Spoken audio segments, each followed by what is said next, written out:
คิดอยู่ตลอดว่าอายนี่ต้องผิดหวังสักวันต้องน้ำตาพังร้าวรวดจนนอนปวดใจเพราะมีลางบอกให้พอรู้อยู่ในว่าน้องกำลังมีภายแทรกใจให้เฮาเหินหาสร้างหัวอายเถาะน้องบ่ต้องมาสนใจ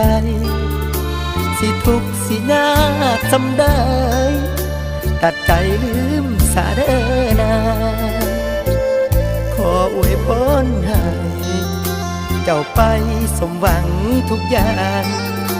ส่วนอายนี่เด้อนางคือทอดกะสิโอดเอา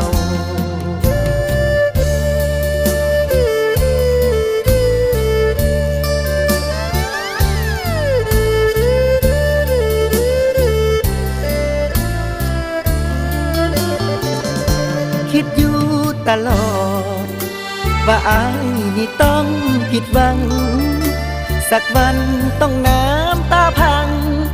ร้าวรวดจนนอนปวดใจเพราะมีลางบอก